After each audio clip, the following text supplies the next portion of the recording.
Hello, and welcome to the Global Luxury Real Estate Mastermind with me, your host, Michael Valdez. Today's guest is a fun guest. It's someone that I've known for about a year, someone who I admire, who is a go-getter, is doing some great things in our industry. Rodolfo Delgado is the CEO of Replay Listings. Rodolfo, welcome to the show. Thank you for having me, Michael. I'm very happy to be here. I'm glad. It doesn't sound like you're happy. Will you cheer up, please? No, I am. I'm very happy to be here. That's much better. My God, thanks. I was trying to be professional here, but you know what? Gosh, absolutely bad. right. I'm very excited. Be professional? So tell me, I'm going to jump right in. How'd you get started in real estate? Yeah. My story with real estate is actually quite interesting. My whole family comes from generations of real estate. My grandfather used to be an amazing real estate broker. He was really well known within the city that we used to live in back then. And then my father grew up, and funnily enough, my first job was at 16 doing for my father's new real estate firm that he opened up. I would be the guy creating videos for the people on the waiting room. Right. So when you were in the waiting room at 16 years old, that was my very first job that I ever had. And basically, because of that, for me, questioning any other industry, wouldn't even be a choice. For me, was growing up, I was bound to be real estate, through and through. And so what town was this in, this multi-generation sort of empire that you had? It's located in Monterrey, Mexico, which is northern Mexico, just below Texas. Monterrey is a beautiful, beautiful city. It's gorgeous. Oh, absolutely. Yeah, it's absolutely gorgeous. It's a great place for opportunities in terms of jobs. It's like the industrial capital of Mexico. And we were very happy I was very happy to grow up there. Absolutely. But you also had a little bit of time with architecture. Right? Yes, that's another funny story, because here's the deal. Back then, Michael, when I was choosing which career path to take, the university that I was most interested in didn't have any real estate choices. There was no such thing as a real estate bachelor back then. So the closest thing was architecture. I've always loved architecture, honestly. I have a design background. I'm really passionate about the design and the experience of any person living in their home. So I went for architecture naturally. Yeah, I became an architect. And so then how do you transition out of architecture? Well, I guess you already had the brokerage in your blood, right? So then you jumped into brokerage, but I'm missing pieces of this. When did you get from Mexico to New York? I always think of you as a New Yorker. So it's but that's not the case. I mean, that's amazing. I feel like any person who really digs into I feel like I have a very thick accent sometimes. So I wish I was a New Yorker in that sense, but no. Born and raised in Mexico, proud Mexican here. Yeah, so the transition happened when I came to New York. I was pursuing a master's degree in technology, right, at NYU. Basically, to put it simply for listeners out there, my life has been a mixture of real estate, architecture, and technology. And the blend of those three, that's what you get with me. And I wanted to enhance the technology part of it, which is why I came to NYU. And while I was getting my master's degree in technology, I wanted to have a passive form of income. I became a real estate agent because I feel so comfortable doing real estate naturally. And that's where I basically saw the huge area of opportunity for replay listings, for the need basically for people to access unedited data when searching for a new home. So I love that. So tell me a little bit about that. Tell me about Replay. Tell me what niche you found in the marketplace. But for the listeners, tell me a little bit about what Replay Listings are. Yeah, absolutely. So first of all, Replay Listings is a video listing platform in which professionals can upload video listings of available apartments in general, right? If you had asked me this question a year ago, I would have said of available rental apartments in New York, right? Because we were only doing rentals and we were only in New York. We have grown. Fortunately, we've been expanding. We just opened up in the Hamptons, and we are about to open the sales portion of the platform as well. So we've been growing a lot. But to really understand how we came to be, I feel like you need to understand where, like how we started. And how this started was replay listings really generally came out of a need. I was a real estate agent in New York. I was very fortunate because I had amazing mentorship at the real estate brokerage that I was working in. I had an amazing mentor. Her name is Laura Vigon, and she was teaching me everything there is to know about real estate. And every day we would have multiple clients that were looking for an available property, right?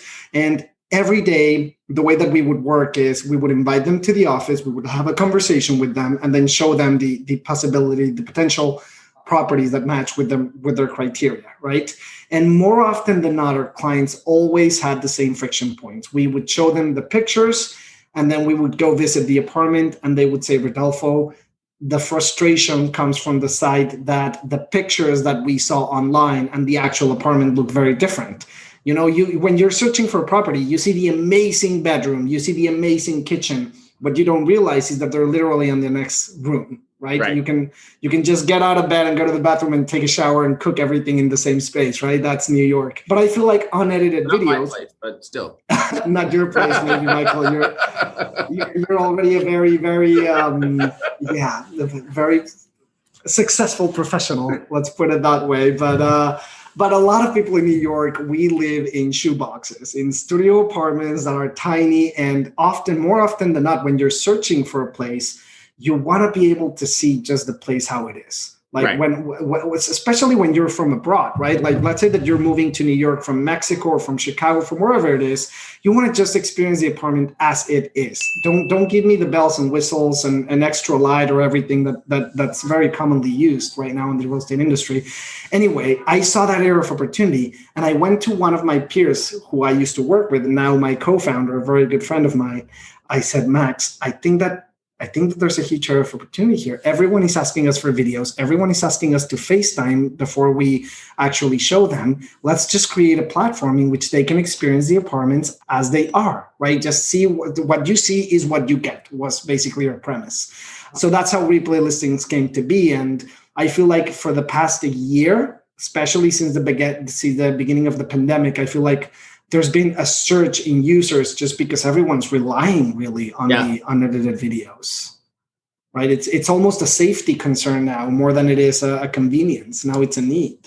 So it's the raw truth of the real estate. That's it. We do not allow, or we make it way more difficult for the professionals that are uploading the properties to manipulate any kind of content, because the video is taken from within the app. The video is geotagged, it's geolocated, so we know where you are.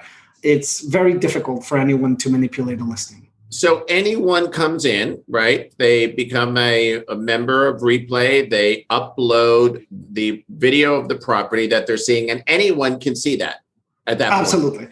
Absolutely. So these are all real estate professionals that come in and they list it, but it could be that any of their colleagues can see the same listing and then even call them on it. Absolutely. So the whole way that we work is, let's say that you want to advertise the same open listing. Let's just put an example here, a rental open listing. Somebody else can advertise it as well. The difference is that the one who's really going to get the client is the one who takes the best video, the one who really shows the property as it is, right? And that's why I make such a big emphasis whenever I'm introducing the platform to agents. Keep in mind to take a good video, open up the windows, turn on the lights, open up the doors. Please put the lid of the bathroom down because nobody wants to see things like that, you know? And we have a little bit of our biggest stumbling block with opening this company has been teaching people how to record a good video. And that's a super fun. It's incredible because if you go to the platform, and we've been around basically, and this is something that I wanted to share with you today because I really feel very special. Today marks the 3rd year anniversary of Replay listings being congratulations. live on the App Store.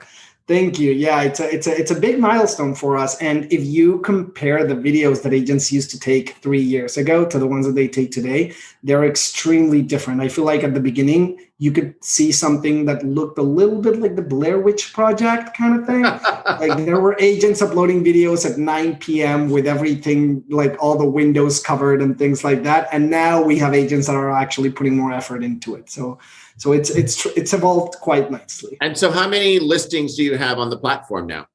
Oh, that's a good question. I think that we just broke the 8,000 record. So we have over 8,000 listings, on replay listings. The way that it works is we only show renters or apartment hunters, I should say, the freshest 1,000. Okay. And we do that to keep to guarantee that the property that you're looking at is way more likely to be available. Yeah, that's how we do it. And so how many users do you have on the platform now? So we've helped over 100,000 renters find their next home. That's amazing. Yeah, we have about 600 registered agents that are actively uploading videos. Some more than others, of course, sure. but yeah, the beautiful part about Replay as well, Michael, is that the agents that are actively using it tend to be agents that started using it 3 years ago. So so when they adopt the technology as part of their everyday, and they have been using it for 3 years, you know that it's working for them. So talk me through the growth trajectory. You said you started with rentals in New York City. And now you moved to the Hamptons and other areas as well. And now you have sales on your platform. Talk me through that trajectory. How did that happen? Yeah. So, about 4 or 5 years ago, when I was starting this company, I read a book that's called Nail It, Then Scale It. I love that book. And it's all about exactly that, the growth strategy for a company, right?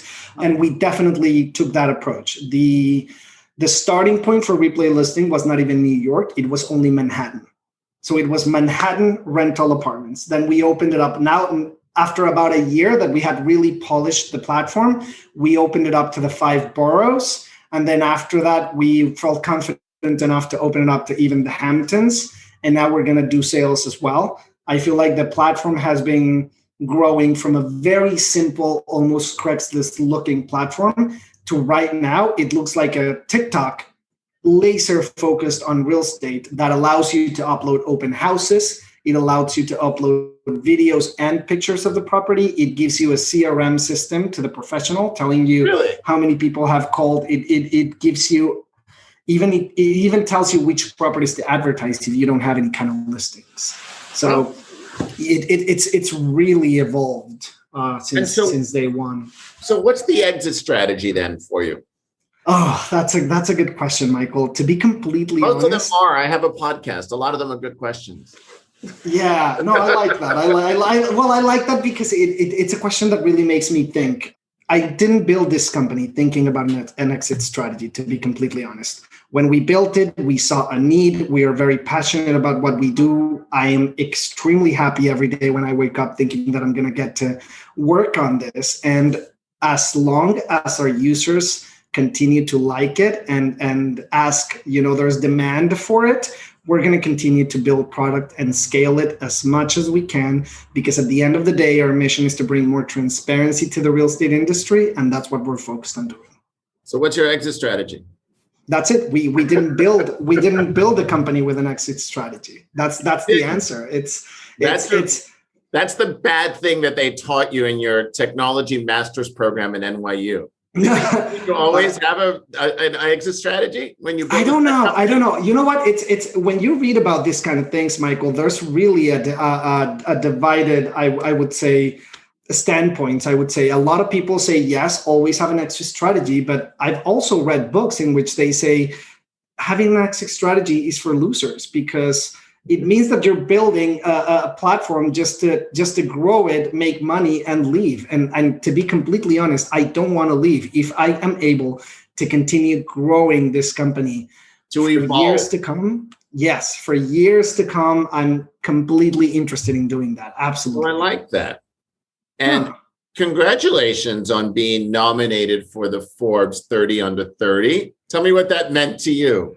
Thank you. Yeah, that was a long time ago, and it was awesome. So, back in 2018, we received a call that we were being nominated for the Forbes 30 Under 30. That was, by the way, I was 30 back then, so I'm no longer.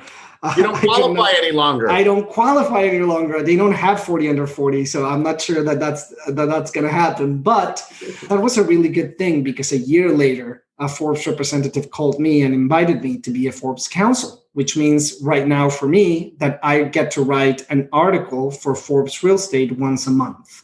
So I mean, I would have loved to be on the 30 under 30 section, but like anyone who's listening to this podcast, I can tell you it's you can live without it. Don't worry. There's going to be more opportunities in the future. I survived without it, so it's okay. There you go. I mean, yeah.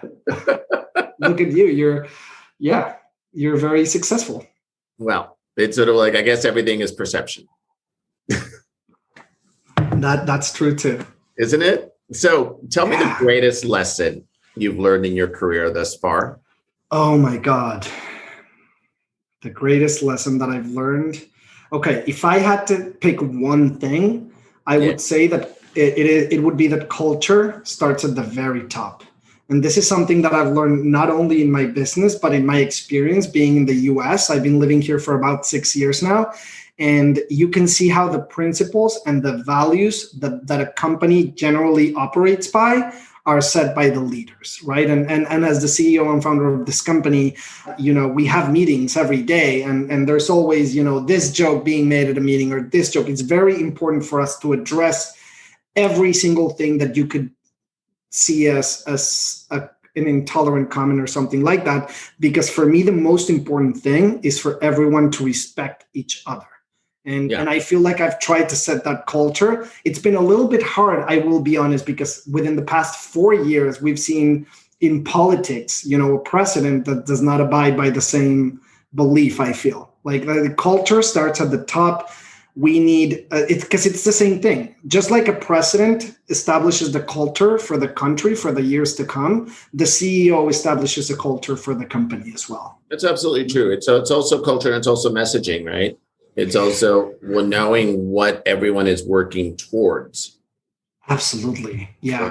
I feel like for me, that has been the biggest takeaway from this is just make sure that if you're going to start a company, make sure to implement a culture and a set of principles and values that you would like everyone to navigate their daily lives and their personal and business lives.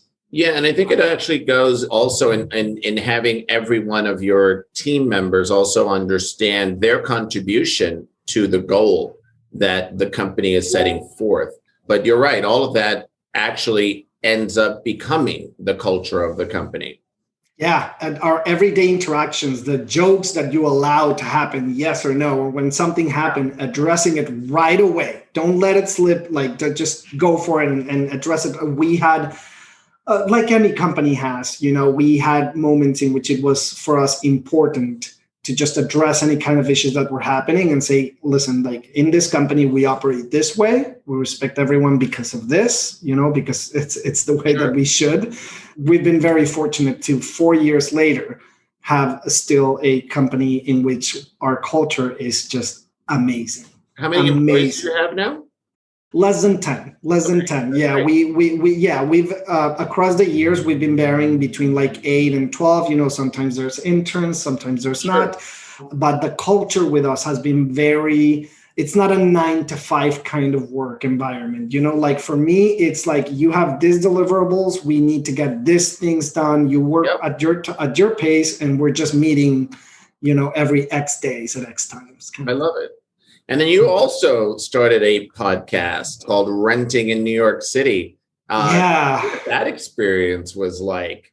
Yeah, no, thank you for that. So my primary job and the focus of right now my career is replay listings. That's what I'm doing 24/7, right? Once a month, I get to write an article for Forbes. And then my third kind of venture that I'm exploring is a podcast called Renting an Apartment in New York City. Renting an apartment in New York City. I started it because my way of thinking was if I create kind of like this trifecta, right? When you read a Forbes article, you know who I am and what I do. When you go to replay listings, you can find the Renting an Apartment in New York City podcast as well to guide you. The three of them aid each other really well. So I feel like our end consumer can navigate the three of them to understand better what they're looking for, which essentially would be renting an apartment in New York City, right? We started it about a year and a half ago, and it's been great. It's a little bit tough. I'm sure you understand as a professional who operates in many levels and does multiple things at once. The consistency part of it is really tough. It is tough. It's really tough, right? It is tough. Yep. I've told you this before. I greatly admire you because I feel like one of the things that I really admire about you is the discipline and the consistency with which you release these podcast episodes. You're on dot. You're like laser focused on it. Okay. For me, that's still an area of improvement, I'll be honest. But I have been fortunate enough to have had amazing guests to share their experience that I feel a lot of people can learn from. That was sort of like the greatest gift of this podcast. It was really because I used to mentor a lot of people. It was just the fact that there was just limited time, and so I really just wanted to try to help more people. And so that was how this started. And it's been now over a year now, and so we've really had just these great conversations. With the 16 years that I've been in real estate. It's been a really fantastic sort of like career of knowing a lot of people that can help others. And so this was just the platform for that. And it was great. But, it was that commitment that I had made when I started it, that I would keep it up so that it helps other people. And that's sort of and with, the travel schedule again, sort of, starting to take shape again, it's like, it's not easy to try to sort of do it, but it's fun to do it. And I appreciate you being a guest on it too. I love being here. I generally do. Yeah. Well, one thing that I wanted to share to add to that, to what you were saying is I feel like one of the biggest advantages that right now our generation has is the amazing technology that's surrounding us allows us to reach out directly to the biggest players of any industry and get an immediate response from them that's genuine. And this is something that's happening right now with you and me. I recognize that you're a great leader of a huge company and you have a great position and you've had all this traction of many years of success, and how awesome is it that nowadays, if this was happening 100 years ago, the little guy would never be able to reach you.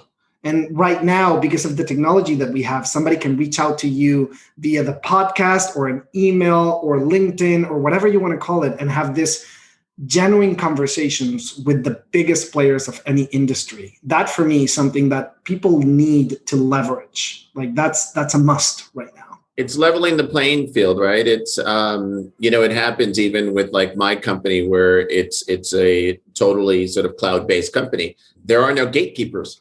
Anyone can go into the office of the founder, of the company, and you don't have to sort of go through the secretary. If he's sitting in his virtual office, you'll just walk right in and have a chat with him. And sort of like, people randomly walk into my office at least 3 times a day. Just sort of like, wanting to have a chat. And it's the greatest thing because it's that equalizer. And it's great because you learn so much. You learn from everyone. It was, you and I have had some great talks and I really admire your tenacity and your vision. And, I know that this is going to continue to grow and it's wonderful to see you flourish and, and you learn things from everyone. And on that comes my next question.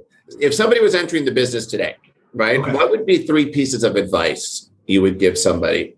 Okay, so if somebody was about to enter into a new venture, not only the real estate industry, but any kind of venture, the first advice that I would give them, I feel, because that was the most important for me, was don't do it alone.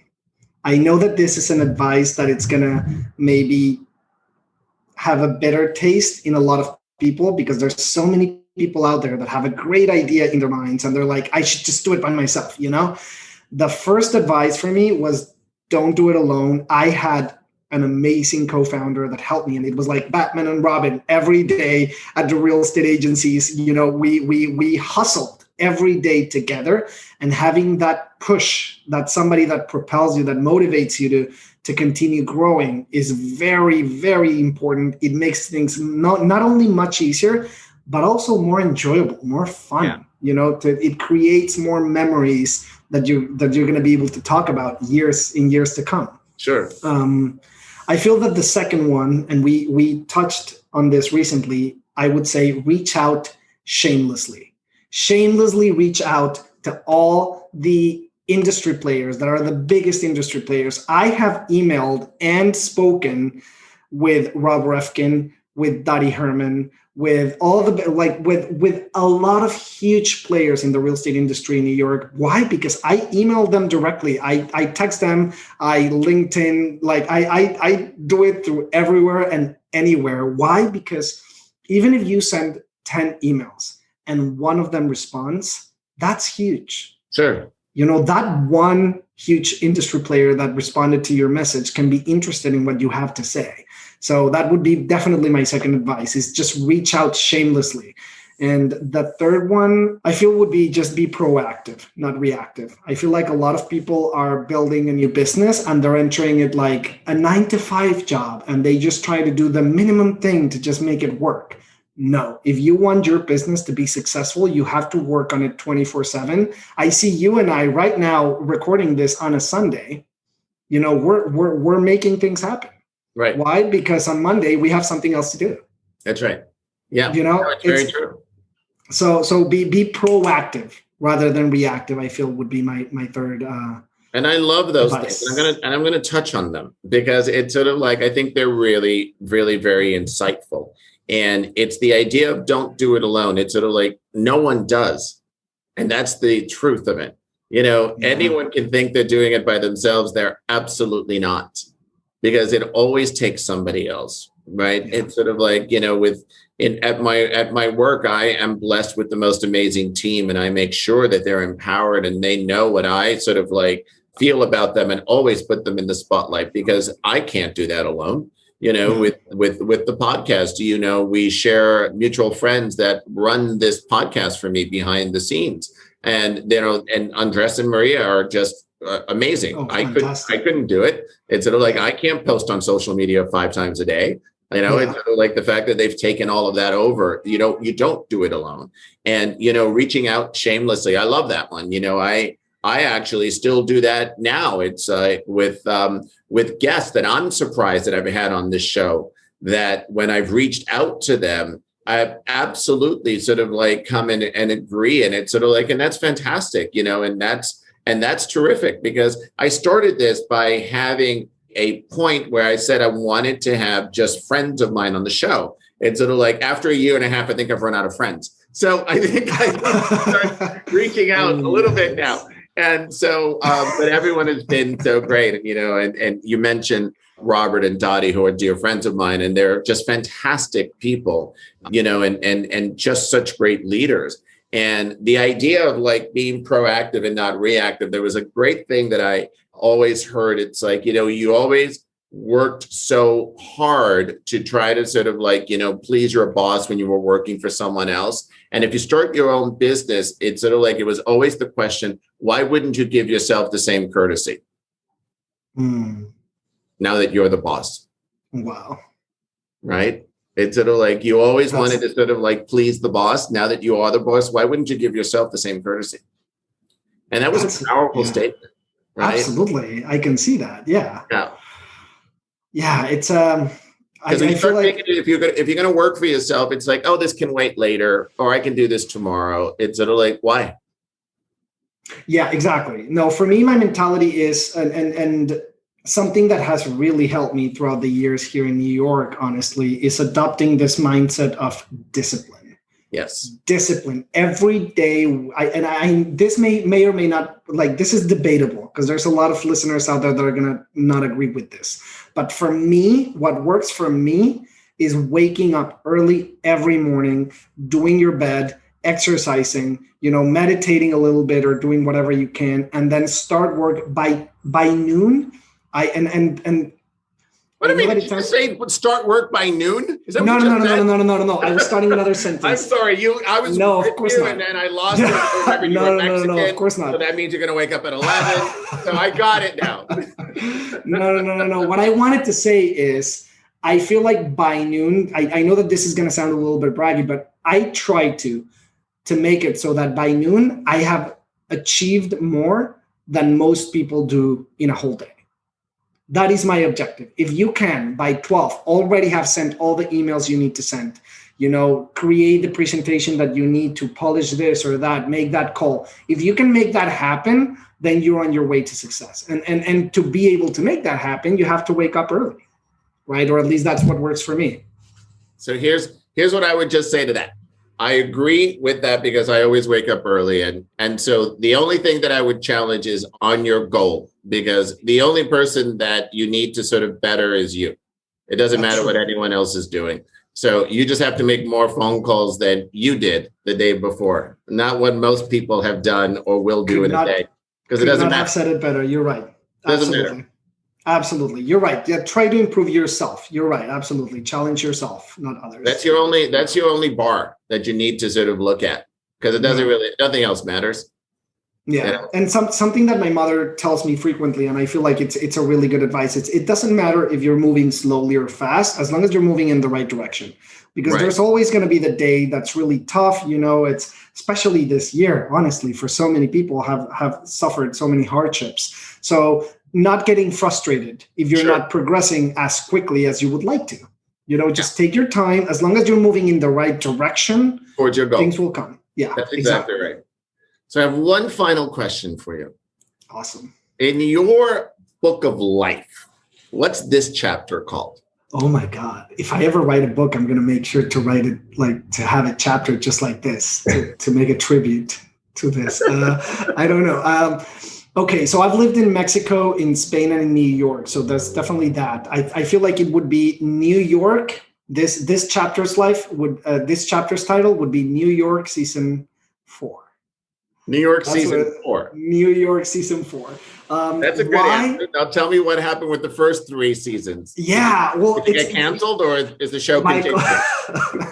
My life in New York has really been a roller coaster. I got here about 6 years ago as a student to get a master's degree. I would call that New York Season 1, right? The student. Then I became a real estate agent. So that would be New York Season 2. I was studying, and then I real estate agent. And then Season 3 was opening up a company. And I feel that right now we're at a stage in which we are watching this company grow. And that is why, for me, that it is New York. Season 4 is the season in which you're going to see replay listings flourish and continue to grow. I love that. That's great. Well, Rodolfo, thank you. It's been a pleasure getting to know you, and really what your growth has been, and how I see you, and how you've grown your company, and really the friendship that we've developed. And it's really been so nice. And I am so happy for all of your success. And thank you for being on the show. No, Michael, thank you for having me. You know that I admire you, and I value our friendship very much. So thank you for having me today. Thank you. And thank you. It was great. And thank you for all of you for listening. This has been the Global Luxury Real Estate Mastermind with me, your host, Michael Valdez.